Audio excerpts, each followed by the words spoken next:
At 7:58 in the morning on December 7, 1941, the world that America had been living in ended. Not slowly, not with diplomatic warnings that gave people time to adjust, but in the space of minutes, with the sound of aircraft engines and the sight of torpedoes cutting through the water of Pearl Harbor toward ships that were not at battle stations, toward men who were eating breakfast, sleeping in their bunks, writing letters home. The attack lasted approximately 2 hours.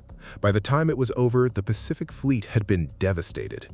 8 battleships damaged or destroyed, nearly 200 aircraft destroyed on the ground, more than 2,400 Americans dead, and the United States of America, which had spent 2 years carefully, politically, painfully avoiding direct involvement in the war that was consuming the rest of the world, had run out of road.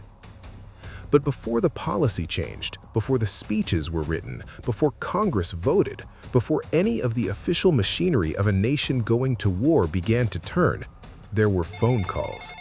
Desperate, confused, chaotic phone calls between men who were still trying to understand what had happened and what it meant and what came next. Those phone calls and the hours immediately surrounding them constitute one of the most extraordinary and least examined chapters of the entire war. Because what the phone calls reveal is not the image of a nation rising decisively to meet its moment. They reveal something more human than that and more honest. Confusion, disbelief, fear, and the slow, terrible process of understanding that nothing was ever going to be the same again. The first call that mattered came from Hawaii. At approximately 58 in the morning Honolulu time, which was 1:28 in the afternoon in Washington, Rear Admiral Patrick Bellinger broadcast the message that entered history. The message was short. It was transmitted in plain language, unencoded, because there was no time for encryption and no point in pretending that secrecy still applied to any of this. It said, "Air raid Pearl Harbor. This is not a drill." 4 words in that message carried the entire weight of what was happening. This is not a drill. They had to say it because drills were the frame of reference, because the officers and enlisted men who heard the first explosions and saw the first aircraft had instinctively reached for the most available explanation, that this was another exercise, another test of readiness, another simulation. The frame had to be explicitly broken before people could respond to the reality. Even after the message was broadcast, there are accounts of men on ships and airfields who looked at the burning aircraft and the bodies and the smoke rising from Battleship Row and still could not fully process that it was real. The call that reached Washington came through the Navy Department. Secretary of the Navy Frank Knox was in his office when the teletype message arrived.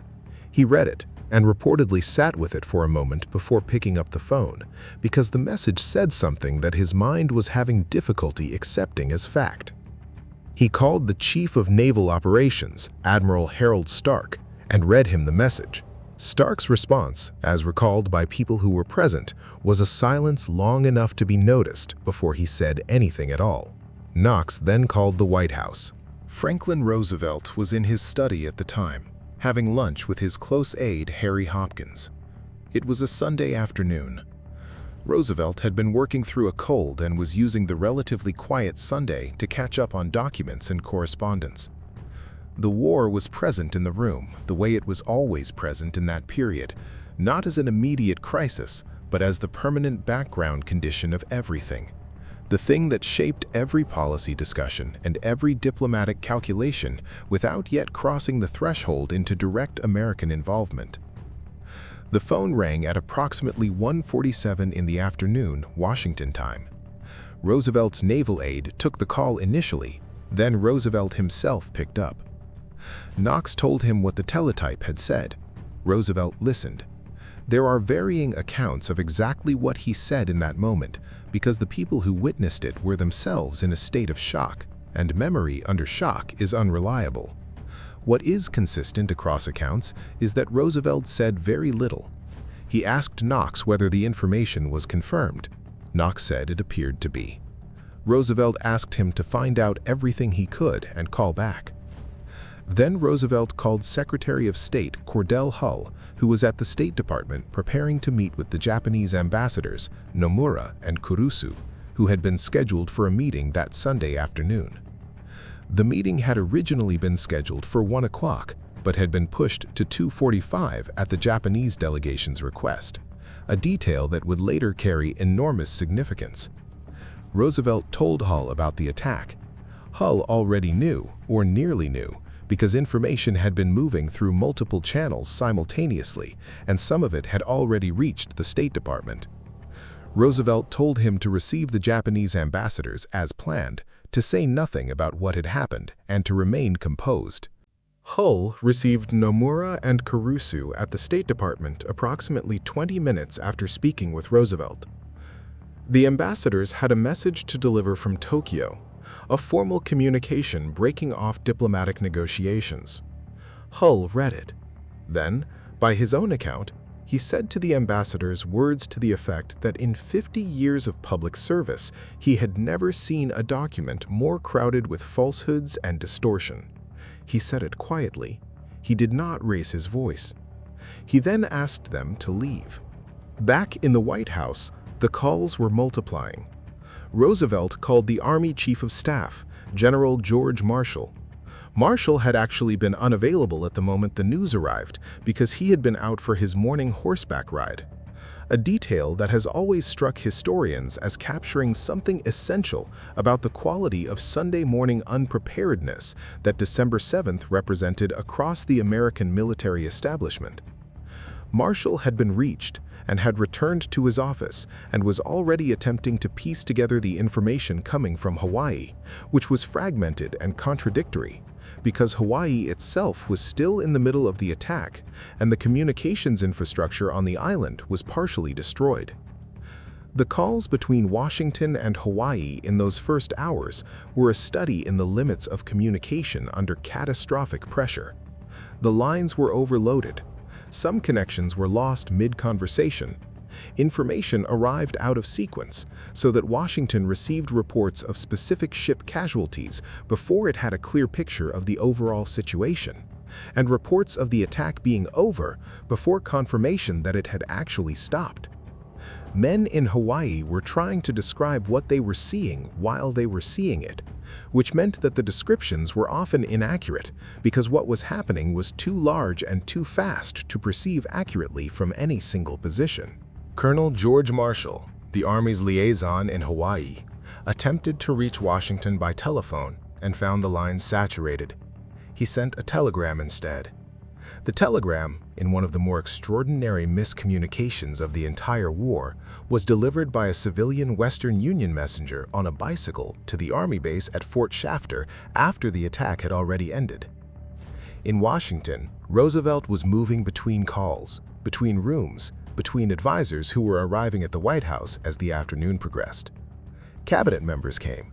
Congressional leaders were summoned.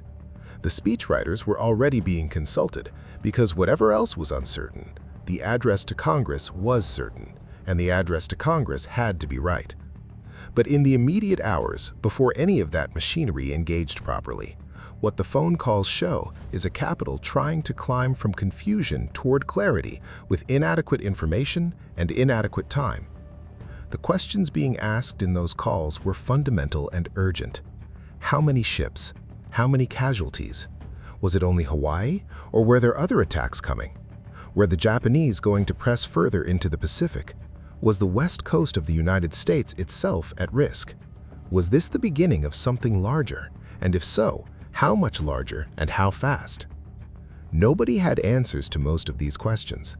The answers that did exist were partial and constantly being revised as new information came in from Hawaii and from American military installations across the Pacific, from Guam and Wake Island and the Philippines, where attacks were also underway or imminent.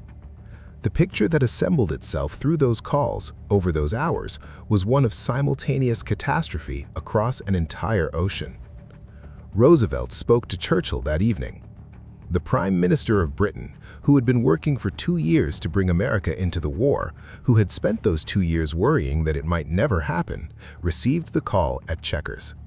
Churchill later wrote that when Roosevelt told him what had occurred, he had a feeling of relief and then immediately felt ashamed of the feeling, and then understood that the shame was unnecessary because the relief was not about the suffering at Pearl Harbor, but about what the attack meant for the ultimate outcome of the war. He wrote that he knew that night that the war was won. Roosevelt did not say that. Roosevelt understood it the same way Churchill did, because they were both intelligent enough to see the strategic logic clearly. But Roosevelt also knew that what he was going to have to do the following day was stand before Congress and the American people and transform a morning of devastation into a declaration of purpose. And that required a different kind of clarity than strategic calculation. He worked on the speech himself. The famous opening line, "The day that will live in infamy," replaced an earlier draft that had called it a date which will live in world history. Roosevelt changed it himself in pencil on the draft. The change is visible in the archival copy. He understood that history was the wrong word. History was neutral. What he needed was something that conveyed the moral weight of what had happened. Infamy was the right word because infamy carried judgment. The speech to Congress the following day lasted 7 minutes. Congress voted to declare war with a single dissenting vote. Within days, Germany and Italy declared war on the United States, which resolved the remaining political complication of America fighting Japan, while still theoretically at peace with Europe. But the 7 minutes of the formal speech were built on the foundation of something less polished and more human. The hours of phone calls on December 7th, the voices on crackling lines trying to describe what was happening to people who could not see it, the questions without answers, the information that kept arriving and kept being wrong and kept being revised, the confusion that preceded the clarity. Those calls were never broadcast. They were never part of the public record in the way the speech to Congress was. Most Americans who lived through December 7, 1941, knew the public version, the address, the declaration, the image of Roosevelt before Congress. What they didn't know, what most people still don't know, was what the hours before that looked like. They looked like men trying to understand something that had no precedent, trying to find a frame of reference for something that broke every frame available, trying to make decisions with inadequate information under impossible time pressure about things that would determine the course of not just the war, but the entire following century. What came out of those phone calls was the American entry into the Second World War. What went into them was something older and more fundamental than policy or strategy. It was the sound of people confronting something they could not have prepared for, in real time, with no script and no margin for error. The world they were calling from no longer existed by the time the calls were over, and every word spoken into those receivers on that Sunday afternoon was already part of a different world entirely, one that they were only beginning to understand they were now living in.